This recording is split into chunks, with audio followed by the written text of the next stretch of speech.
விவசாய சொந்தங்கள் அனைவருக்கும் வணக்கங்க. சேற்றுல நேரடியாக நெல் விதைப்பு எப்படி செய்வது? அதற்கு நிலத்தை எப்படி தயார் பண்ணணும்? 1 ஏக்கருக்கு எவ்வளோ நெல் விதை தேவைப்படும்? அந்த நெல் விதை எப்படி நம்ம விதை நேர்த்தி செய்ய போறோம் போன்ற அனைத்து தகவலும் இந்த பதிவில நம்ம இப்ப பார்க்க போறோம். இந்த பதிவ ஸ்கிப் பண்ணாம பாருங்க. அப்பதான் நேரடியா நெல் விதைப்ப பற்றி முழுமையா நம்ம தெரிஞ்சுக்க முடியும். மற்ற விவசாயிகளுக்கும் இந்த பதிவ நீங்க ஷேர் பண்ணுங்க. முடிஞ்சா நம்ம சேனலை சப்ஸ்கிரைப் பண்ணுங்க. இப்போ நம்ம நேரடி நெல் விதைப்பில் இருக்கக்கூடிய 2வது முறை, அதாவது சேற்று உழவில் நேரடியாக விதைப்பு செய்கிறது எப்படின்னு பார்க்கலாங்க. இதில் ரொம்ப முக்கியமாக கவனிச்சிக்க வேண்டியது, வயல்களை மேடு பள்ளம் இல்லாமல் சமமாக பரம்படிக்கிறது தான் ரொம்ப முக்கியங்க. தண்ணி நின்றுச்சுன்னா இப்போ இதில் ஒரு கருவி நம்ம உபயோகப்படுத்த போகிறோம். அந்த கருவியிலேருந்து விழக்கூடிய நெல் மணிகள் நேரடியாக நிலத்தை குத்தி நிற்காது.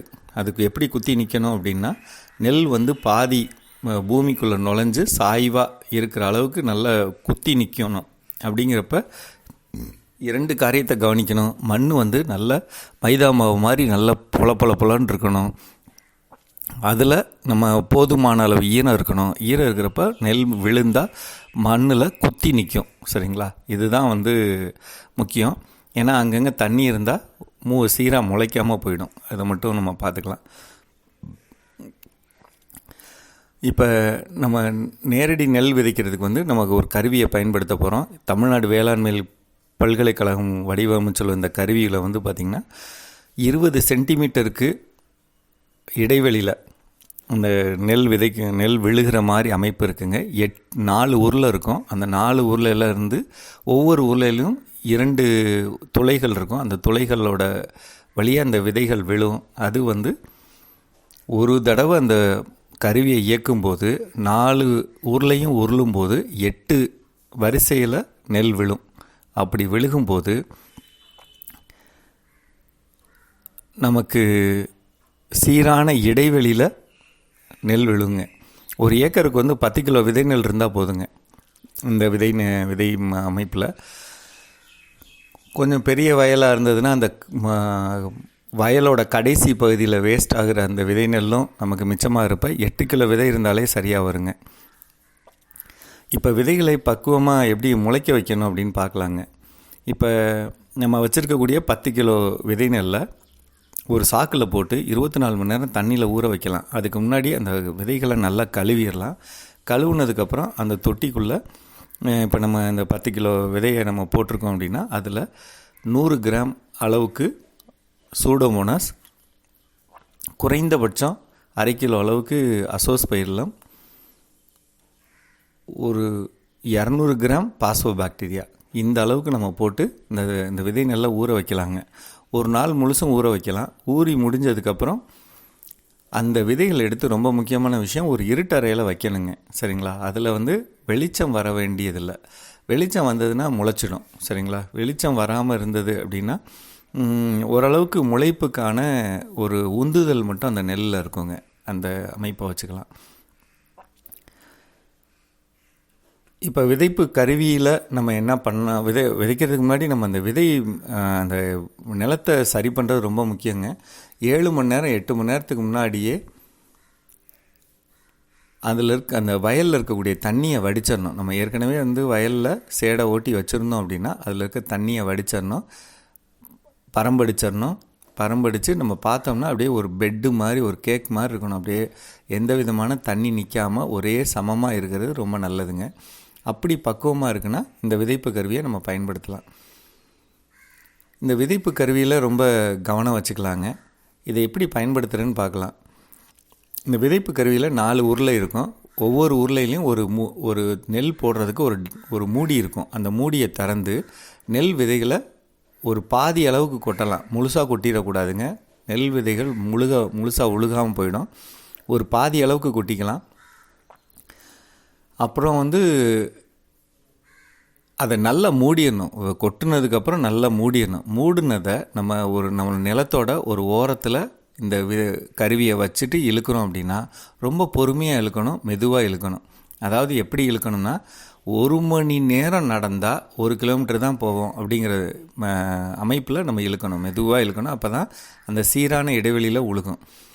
ஒரு வயலோட ஒரு வரப்புக்கு போயிட்டோம் அப்படின்னு சொன்னால் திருப்பி அந்த கருவியை என்ன பண்ணணும்னா தூக்கி நம்ம திருப்பி நிறுத்தும்போது நம்மளுடைய ஏற்கனவே வயலுக்குள்ளே ஓடுன அந்த சக்கரத்தோட குழி இருக்கும் பார்த்திங்களா, அந்த குழியில்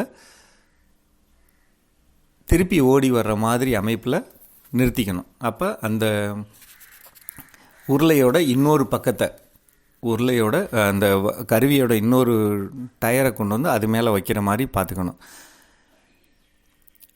உங்களுக்கு இழுக்கிறப்பே தெரியும் இந்த உருளை வந்து எவ்வளோ தூரத்துக்கு வருது அப்படின்னு சொல்லிட்டு. அதுக்கு முன்னாடியே நம்ம முழுசாக அந்த பொட்டிக்குள்ளே இருக்கக்கூடிய நெல்லெல்லாம் விழுகிறத வரலும் வெயிட் பண்ணாமல் கொஞ்சம் ஒரு 1/4 பங்கு கொஞ்சமாவது இருக்கும்போது திருப்பி வண்டியை நிறுத்தி அந்த மூடியை திறந்து விதை நெல்லை போட்டு நிறச்சிட்றது, அதாவது அந்த பாதி அளவுக்கு கொண்டுட்டு வந்துடுறது ரொம்ப நல்லதுங்க. இது நமக்கு என்ன செய்யும் அப்படின்னு சொன்னால் இடையில கேப் இல்லாமல் விழுகிறதுக்கு ஒரு மிகப்பெரிய வாய்ப்பாக இருக்குங்க. இந்த இழுத்துட்ருக்கப்ப நம்ம இன்னொரு விஷயமும் பார்த்துக்கலாம், நம்ம நெல் கரெக்டாக விழுகுதா அப்படிங்கிறத நம்ம ஆய்வு செய்யணுங்க. முக்கியமாக எங்கே பிரச்சனை வரும் அப்படின்னா வரப்போட ஓரத்துலேயும் வரப்பை அதில் திருப்பி நிறுத்துகிறோம் பார்த்திங்களா, அந்த இடத்துலையும் அங்கே மட்டும் கொஞ்சம் கவனம் எடுத்துக்கலாம். இப்படி செய்கிறப்ப வந்து சரியான பயிர் எண்ணிக்கையை நம்ம கொண்டு வந்துட முடியும். சரிங்களா? இப்போ ஒரு ஓரத்தில் வந்து இப்போ நம்ம இழுக்கிறப்ப நமக்கு கொஞ்சம் இடம்தான் தேவைப்படுது அப்படின்னு வச்சுக்குவோம். கொஞ்சம் இடம்தான் தேவைப்படுது, ஆனால் 4 உருளைக்கான இடம் தேவையில்லை. அப்படிங்கிறப்ப எவ்வளவு அந்த இடத்துல ஒரு உருளையோ அல்லது 2 உருளையோ எவ்வளவு உருளை தேவைப்படுதோ அதில் மட்டும் நெல்லை நிரப்பி அதை இழுக்கலாங்க. அந்த கேப்புக்கு மட்டும் இழுக்கலாம். அப்போ வந்து சமமான அளவில் நமக்கு நெல் கிடைக்க மிகப்பெரிய வாய்ப்பாக இருக்குங்க. இப்படி விதைச்சதுக்கப்புறம் நம்ம பொதுவாக என்ன செய்யணும்னா மிகவும் கவனமாக அளவான தண்ணீர் கொடுக்கணும். 1/2 இன்ச்சு தண்ணி தான் விடலாம். 1/2 இன்ச்சு தண்ணி விட்டுட்டு அதுக்கப்புறம் பார்த்திங்கன்னா அந்த 1/2 இன்ச்சு தண்ணிக்கு அப்புறம் 1 இன்ச்சாக உயர்த்தலாம், அப்புறம் 1.5 இன்ச்சாக உயர்த்தலாம். கொஞ்சம் கொஞ்சமாக தண்ணி விடணும். ஒரு சில பேர் நிறைய விட்டு அந்த நெல் மணிகளை நகர்த்தி விடுற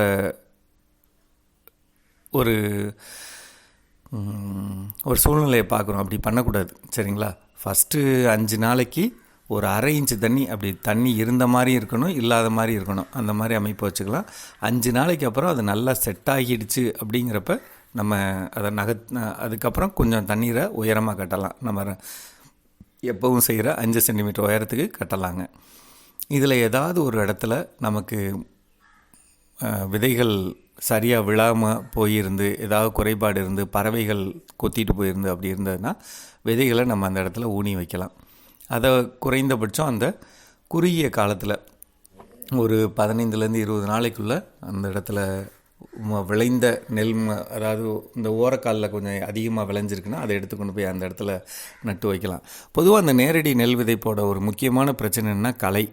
ஏன்னா நம்ம சேற்று உழவில் நம்ம ஆரம்பத்தில் என்ன பண்ணுவோம்னா களைச்செடிகளை கொல்றதுக்காக நிறைய தண்ணி நிறுத்தி வச்சுருப்போம். ஆனால் இந்த இடத்துல வறண்ட நிலத்தில் தான் நம்ம பயிரை கொண்டு வர்றோங்கிறப்ப களைச்செடிகளோட அளவு அதிகமாக இருக்கும். பொதுவாக 15லேருந்து 18வது நாளும் 30லேருந்து 35வது நாளும், இன்னும் சொல்லப்போனால் 45 நாளைக்குள்ளே ஒரு 2 அல்லது 3 களைகள் முடிஞ்ச அளவுக்கு எடுத்து விட்டுறது. முக்கியமாக உயரமாக இருக்க செடிகளை நம்ம எடுத்து விட்டுறலாங்க.